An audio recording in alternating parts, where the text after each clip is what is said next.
36 500 $ pour un projet éducatif innovant à Montmagny. Saint-Pascal instaure un programme de revitalisation. 1 million de dollars investis pour l'amélioration du transport en commun à Lévis.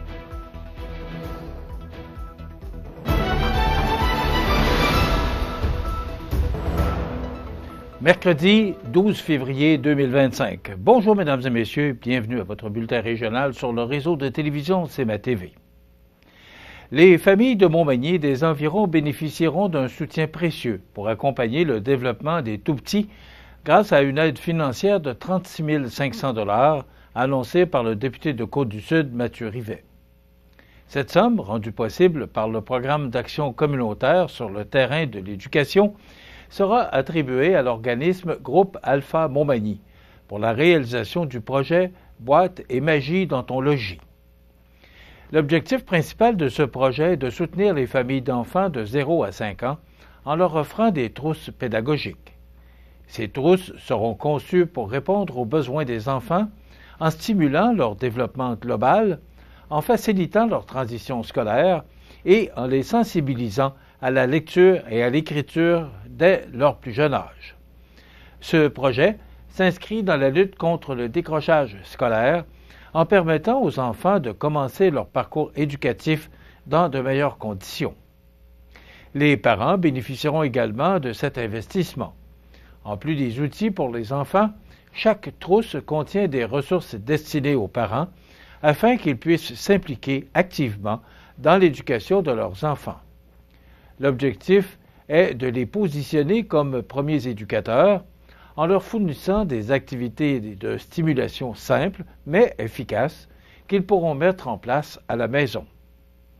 M. Rivet a exprimé sa fierté de voir son gouvernement investir dans ce projet bénéfique pour les enfants et les familles de la région.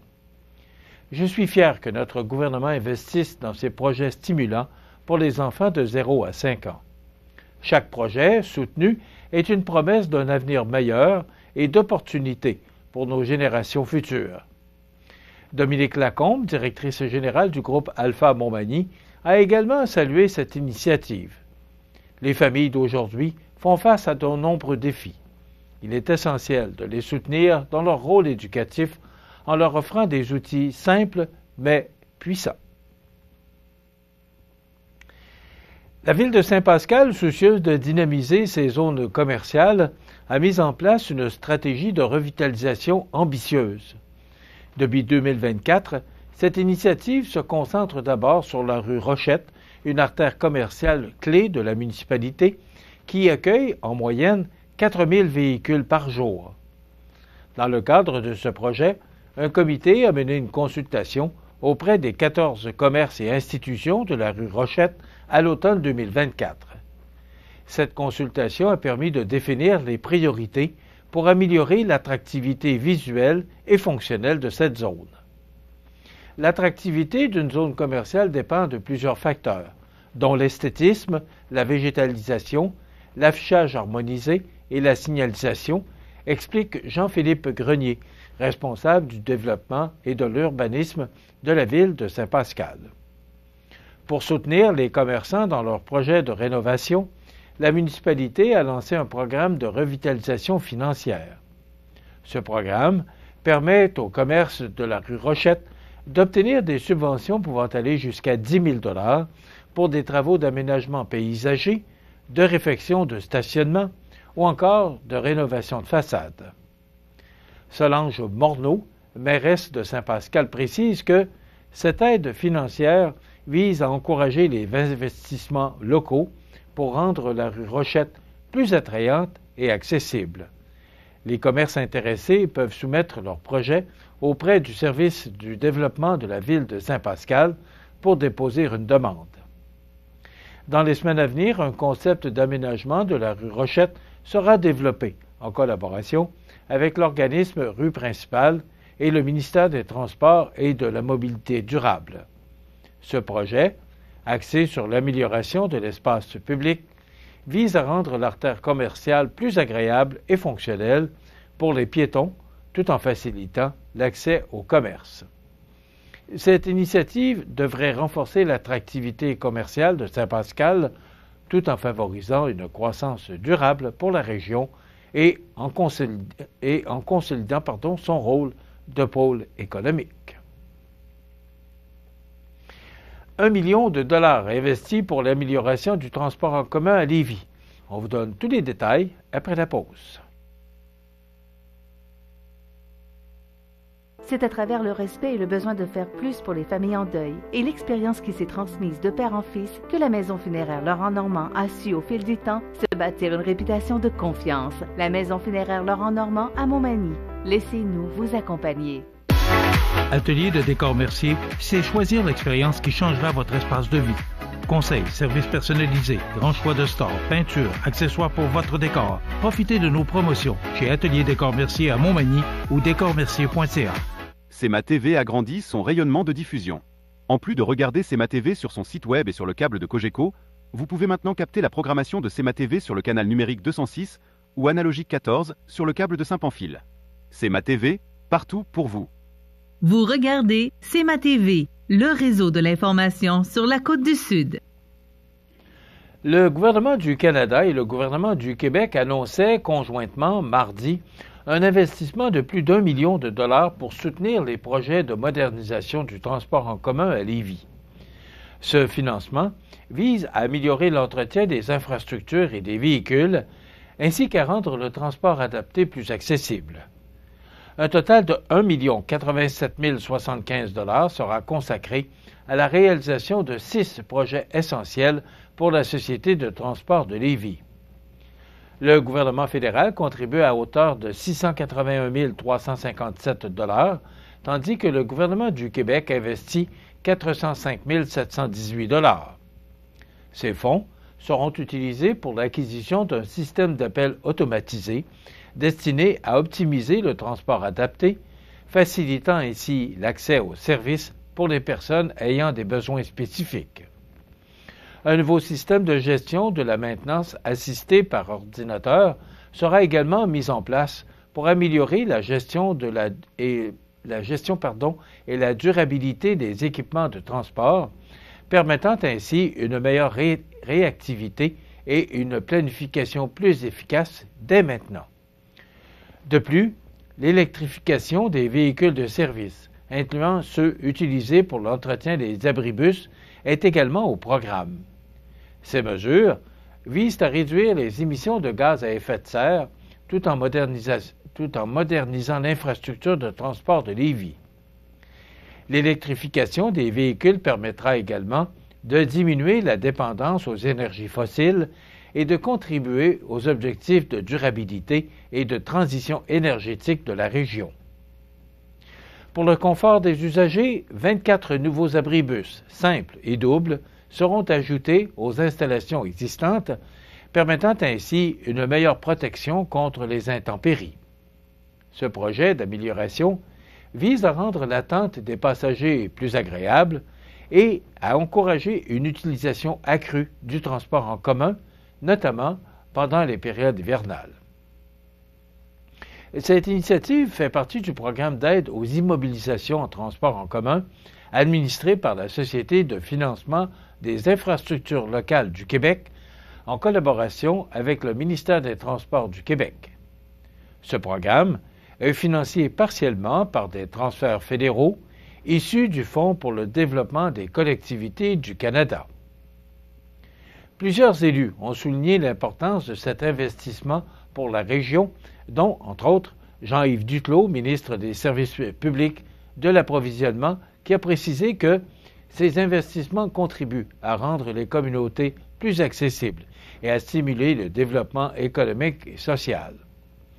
Pour sa part, Geneviève Guilbeault, ministre des Transports et de la Mobilité durable, a ajouté que ces projets soutiennent un transport durable et permettent d'offrir un service de qualité aux résidents de Lévis. Ces efforts visent à renforcer le transport en commun à Lévis, à en améliorer l'efficacité et à assurer son avenir de manière durable et inclusive. Les citoyens de Montmagny pourront dorénavant enregistrer facilement les encombrants qu'ils souhaitent faire ramasser grâce à un formulaire en ligne. En effet, en consultant le site web de la Ville de Montmagny, il sera maintenant possible d'obtenir toutes les informations concernant le service de collecte des encombrants. Une fois le formulaire rempli, une confirmation automatique sera envoyée par courriel aux citoyens. Si des précisions sont nécessaires ou si la demande comporte une erreur, un membre du personnel municipal communiquera avec la personne dans un délai de 2 jours ouvrables. En l'absence de retour après ce délai, la demande est considérée comme acceptée et les encombrants seront collectés comme prévu. Cependant, le formulaire d'enregistrement sera temporairement inaccessible à partir d'11 heures le vendredi précédant la collecte, celle-ci devant être devancée le jeudi lors de jours fériés jusqu'au lendemain de la collecte. On nous informe que même si le service en ligne est à privilégier, il demeure possible d'enregistrer ces encombrants par téléphone en communiquant au 418-248-3361. Rappelons que ce ne sont pas tous les objets domestiques qui sont admissibles à la collecte des encombrants. Afin de vérifier les objets qui sont acceptés et de disposer adéquatement des déchets, il suffit de consulter le site web de la Ville sous l'onglet « Encombrants » ou encore de télécharger l'application « Ça va où ». Avant de jeter un meuble ou un électroménager encore fonctionnel, le réemploi est une solution qui doit être privilégiée en effectuant un don à Mode sans frontières, une alternative éco-responsable qui favorise la réduction des déchets et l'entraide locale. Soulignons, en terminant, que le service gratuit de collecte des encombrants est réservé exclusivement au secteur résidentiel et qu'un maximum de 10 items est accepté par collecte à une même adresse civique. Les sports, présentés par Groupe Corriveau, entrepreneurs électriciens et plomberie, un appel, 4 services. Groupe Corriveau à Montmagny, 418-248-8992, votre solution. Vous avez des projets de construction ou de rénovation? Pensez Groupe Corriveau, entrepreneurs électriciens et plomberie. Un appel, 4 services, 418-248-8992, Groupe Corriveau à Montmagny ou groupecorriveau.com. La solution pour du travail bien fait.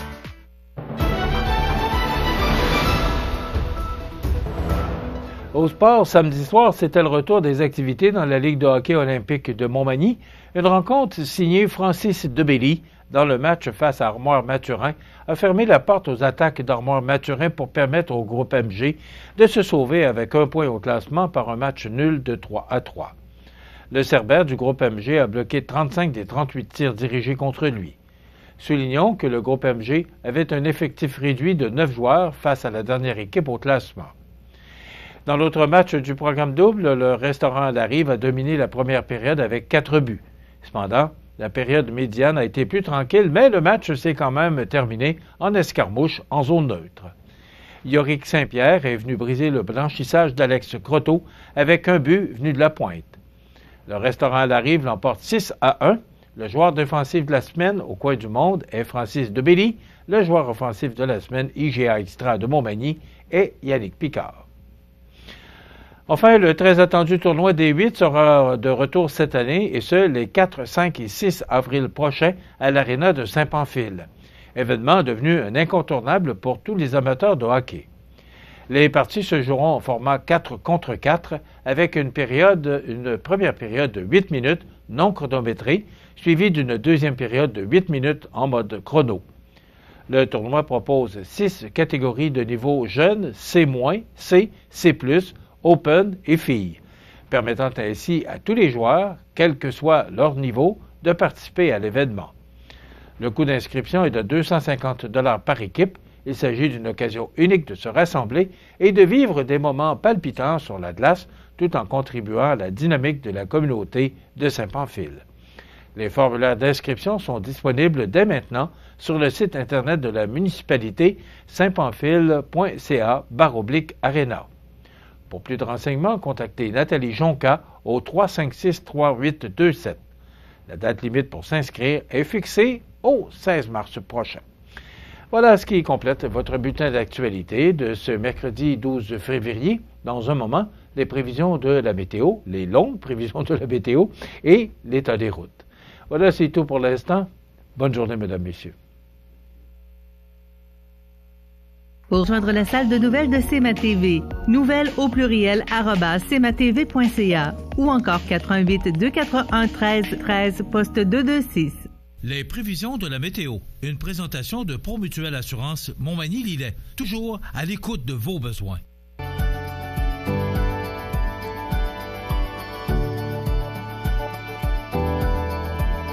Besoin d'assurance?